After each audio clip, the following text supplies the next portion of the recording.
Rwanda नहीं जाना, UK में रहने सबकी जुबान पर एक ही सवाल है। वो तमाम असाइलम सीकर जो यूके रवांडा बिल के बाद बहुत ज्यादा परेशान हैं, बंद गली में दाखिल हो चुके हैं। आखिर ऐसा क्या किया जाए कि यूके में रहे, रवांडा ना जाए। देश परदेश आज की इस वीडियो में आपको मुकम्मल गाइडलाइन देगा कि वो ऐसे कौन से रास्ते इख्तियार करके आप यूके में हमेशा के लिए रह सकते हैं। बेशक रवांडा बिल हो या जो मर्जी हो, कोई भी आपको यूके से नहीं निकाल सकेगा। मेरे साथ रहिएगा। बिस्मिल्लाहिर्रहमानिर्रहीम। देश परदेश में मैं हूं आपका मेजबान इमरान असगर। दोस्तों, देश परदेश आपका अपना चैनल है, इसे जरूर सब्सक्राइब करें, बेल आइकन को प्रेस करें और हमारी वीडियोस को ज्यादा से ज्यादा शेयर करें। दोस्तों, आखिर क्या गाइडलाइन है कि किस तरह से रवांडा जाने से बचा जा सकता है, क्योंकि यूके को आप कोई रोकने वाला नहीं, कोई मुल्क उसके ऊपर दबाव नहीं डाल सकता कि वो इस बिल पर अमल दरामद ना करे।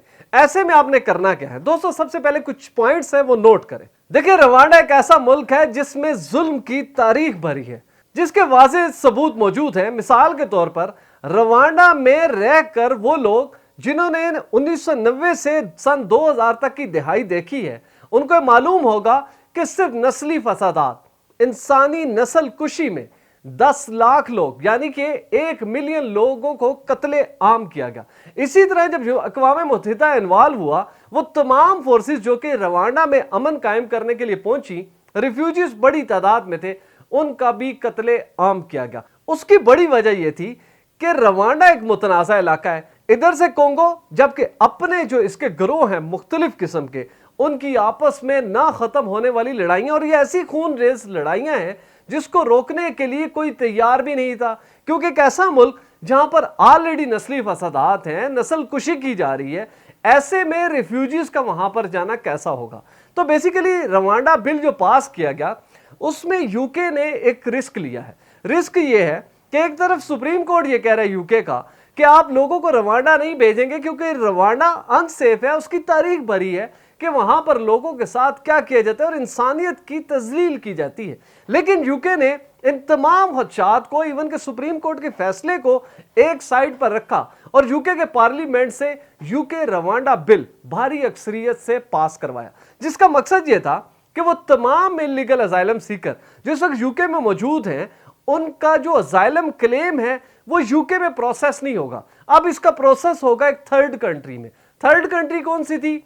अब एप्लीकेंट की ना तो उसकी अपनी मदरलैंड है, ना ही यूके। एक थर्ड कंट्री जो कि न्यूट्रल है इस पूरे डिस्प्यूट में। असाइलम सीकर के और यूके के दरमियान जो कॉरेस्पॉन्डेंस है कानूनी, उसमें ये पार्टी बिल्कुल इन्वॉल्व नहीं। यूके ने खुद से इसको इन्वॉल्व किया और डिक्लेयर किया कि ये रवांडा सेफ कंट्री है। अब ये तमाम हकाइक डेफिनेटली यूके के सामने मौजूद थे कि वहां पर लोगों के साथ क्या ट्रीटमेंट की जाती है। अब यूके जैसे मुल्क से जब लोगों को ऐसे मुल्क में भेजा जाएगा जहां पर उसके अपने लोग सेफ नहीं हैं, और वहां से यूके की जानिब से बड़ी तादाद में असाइलम सीकर का जो प्रोसेस है वो जब रवांडा में होगा, तो अल्टीमेटली फसादात फूटने का खदशा है। अब आपने करना क्या है, गाइडलाइन क्या है दोस्तों? यकीनी तौर पर यह कहा जा सकता है कि हम तमाम लोग या वो तमाम लोग जो कि इस वक्त इल्लीगल माइग्रेंट हैं, यूके में मौजूद हैं, इस बिल के पास होने के बाद वो कानूनी जंग हार चुके हैं। लेकिन अब उनके पास ऑप्शन क्या बचता है दोस्तों? ये बड़ी इंटरेस्टिंग चीज है कि देखें, आपको बिल्कुल एक बंद गली में दाखिल कर दिया गया। आपको कहा जा रहा है कि जी बस अब आपको पकड़ेंगे और ठीक जुलाई के पहले या दूसरे हफ्ते में आपको उठाकर जो है वो रवांडा भेज दिया जाएगा। अब इसमें से निकले क्या? बड़ा क्लियर है, कानूनी जंग हम हार चुके, सुप्रीम कोर्ट का फैसला आ चुका, कोई मुल्क अब यूके को रोकने वाला नहीं है। तो ऐसे में किया क्या जाए? उसमें किया यह जाए, दो रास्ते हैं दोस्तों। ये मैंने जो अभी आपको जो गाइडलाइन दे रहा हूं, ये कोई मेरी कोई इनफरादी राय नहीं है, बल्कि मैंने बहुत से एक्सपर्ट्स को जो कि सॉलिसिटर्स हैं इमिग्रेशन के हवाले से और रेफ्यूजी के राइट्स की फाइट करते हैं पूरी दुनिया में, उनसे मेरी चिट चैट हुई, बाकायदा मेलिंग मैंने की और गुज़िश्ता में 10 से 20 दिनों के ऊपर इस केस के ऊपर फाइट कर रहा था कि आखिर ऐसा क्या रास्ता है, क्योंकि कानूनी तौर पर तो जंग हार चुके हैं। आखिर अब किया क्या जाए? तो दोस्तों, दो रास्ते हैं। देखें, कानूनी जंग आप हार चुके हैं, अब आपके पास रास्ता क्या बचता है? इंसानी हमदर्दी। ये वो ऐसा एलिमेंट है जो कि इंसानी हमदर्दी बहुत ही इंपॉर्टेंट चीज है। इसको ना तो यूके का कोई कानून रोक सकता है, ना ही यूके का सुप्रीम कोर्ट रोक सकता है। इसमें आप करेंगे क्या? दो किस्म के लेटर लिखेंगे। सबसे पहला लेटर आप सुप्रीम कोर्ट ऑफ यूके को लिखेंगे, दूसरा लेटर आप लिखेंगे किंग चार्ल्स को, कि जो इस वक्त सिटिंग किंग हैं यूके के, इस पूरे इशू को देख रहे हैं, क्योंकि उनका अप्रूवल इसमें आ चुका है, तो डेफिनेटली अब वो इन्वॉल्व है। आपने 2 लेटर ये लिखने हैं। इस लेटर में आपने बेस क्या बनानी है? सबसे पहले आपने देखना है कि आपका ओरिजिन क्या है, आपका ताल्लुक किस मुल्क से है। बहुत ही इंपॉर्टेंट चीज है। मिसाल के तौर पर अफगानिस्तान की जो तारीख है वो भरी पड़ी है, जंगज़दा मुल्क है, दहशतगर्दी से मुतासरा है, वहां पर बहुत सारे फसादात हो चुके हैं। अब इन्हीं फसादात से लोग जाने बचाकर यूके में पहुंचे, अब यूके से रवांडा भेजा जा रहा है। इसी तरह बांग्लादेश, भारत, ये ऐसे मुल्क हैं जहां पर आपको पता है कि एथनिक जो वायलेंस है या क्लैशेस है वो बहुत ज्यादा होते हैं। हिंदू मजहब का मुस्लिम के साथ टकराव है, इसी तरह क्रिश्चियनिटी का ज्यूस के साथ टकराव है। ये वो तमाम चीजें जो आपने इंडिविजुअली अपने ऊपर लागू करनी है। इस वीडियो को देखने के बाद आपने खुद को देखना है, अपना एक प्रोफाइल देखना है कि आपका ताल्लुक किस मुल्क से है, आपका मजहब कौन सा है, आपका रंग कौन सा है, और प्लस आपका फिरका और आपकी जुबान। ये ऐसी इंपॉर्टेंट चीजें हैं कि जिनकी ऑनरशिप लेके यूके खुद को क्लेम करता है कि वो दुनिया की सबसे बड़ी जमहूरियत है। अब उस मुल्क में इन तमाम चीजों की वायलेशन होने जा रही है, तो अल्टीमेटली एक ऑप्शन जो बचती है वो सिर्फ और सिर्फ इंसानी हमदर्दी है। इसमें आपने जब अपना प्रोफाइल देख लिया, अब आपने ये देखना है कि आपको कितना अरसा हो चुका है यूके में। अब डेफिनेटली किसी को अगर अजाइलम सीकर को अगर 5 साल हो चुके हैं, उसका अजाइलम क्लेम अभी तक प्रोसेस में चल रहा है, इन प्रोसेस है, उसका कोई कंक्लूजन नहीं है। किसी को 10 साल हो चुके हैं, उसका कंक्लूजन नहीं है। तो डेफिनेटली आपने अपने जो खत लिखना है या जो इंसानी हमदर्दी की अपील लिखनी है, उसमें आपने अपनी पोजीशन क्लियर करनी है। मिसाल के तौर पर कि 5 साल पहले जब मैं यूके में नहीं था या नहीं थी, तो ये सब पे लागू होगा।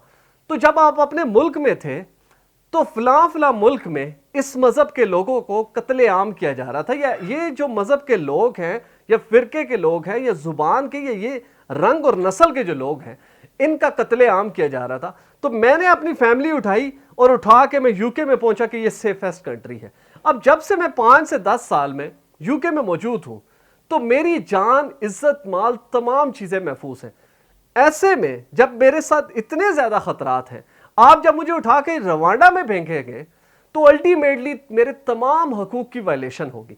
ये वो बेसिकली वो पॉइंट्स होंगे जो कि अपने लेटर में, अपनी अपील में, और याद रखें ह्यूमैनिटेरियन ग्राउंड है, ये इंसानी हमदर्दी का केस है, इसको आप लड़ सकते हैं। अब इसके 2 तरीके हैं। एक तरीका तो ये है कि जितने असाइलम सीकर्स हैं जो कि देख रहे हैं कि इस वक्त उनके सर पे तलवार लटक रही है, वो लोग खत लिखेंगे। अब जब आप खत लिखेंगे तो आपने अपनी लोकेशन डिस्क्लोज नहीं करनी, नंबर 1 पॉइंट।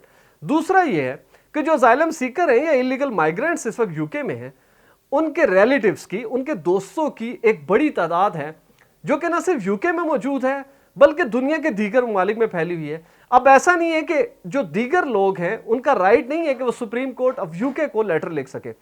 आपके साथ जुड़े हुए तमाम अफराद खत लिखेंगे किंग चार्ल्स को, प्लस वो लिखेंगे सुप्रीम कोर्ट ऑफ यूके को।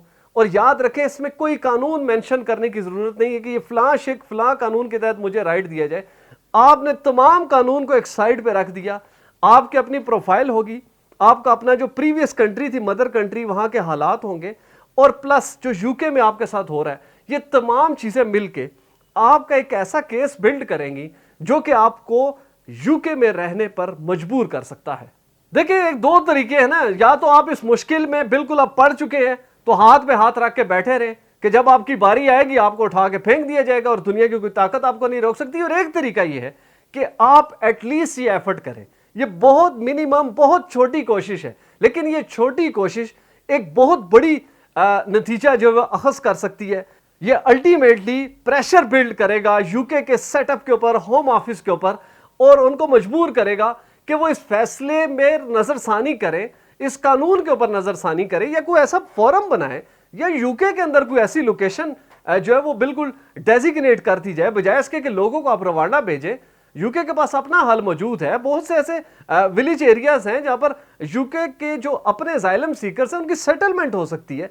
तमाम लोगों को पूरे यूके में ना फैलाएं, बल्कि उठा के मखसूस इलाकों में रखें और उनको कॉर्डन कर दें कि आपने इस इलाके से उस वक्त तक नहीं निकलना जब तक आप असाइलम आपको मिल ना जाए। तो ये वो हल है जिनको आप फॉलो करके यकीनी तौर पर आपको उम्मीद रखना ही पड़ेगी, क्योंकि इस वक्त बिल्कुल मायूसी में जाने की जरूरत नहीं है। आप उम्मीद करें, प्लस ये जो मैंने गाइडलाइंस बताई हैं इसके ऊपर अमल दरामद करें। जब आप ये करेंगे तो यकीन जाने डेफिनेटली यूके मजबूर हो जाएगा आपको स्टे देने में, बजाय इसके कि आपको रवांडा भेजा जाए। अब देखना पड़ेगा आप लोग मेरी इस वीडियो के ऊपर या इस गाइडलाइन के ऊपर किस हद तक अमल दरामद करते हैं। और ये बिल्कुल ओपन फोरम है, ऐसा नहीं है कि जो मैंने बता दिया वो हरफ आखिर है। आप अपने सॉलिसिटर से, अपने लायर से, अपने मुख्तलिफ जो कानूनी माहिरीन है उनके साथ डिस्कशन करें। अगर आपको ये जवाब न मिला तो आप देखिएगा कि देश परदेश अपनी स्टेटमेंट पर बिल्कुल कायम रहेगा। आपसे गुजारिश है मेरी इस वीडियोस को ज्यादा से ज्यादा शेयर करें, क्योंकि लोग मजबूर हैं,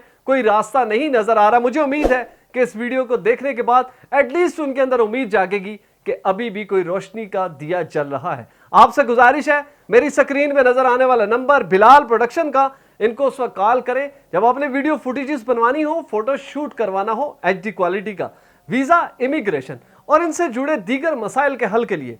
देखते रहिए देश परदेश इमरान असकर के साथ।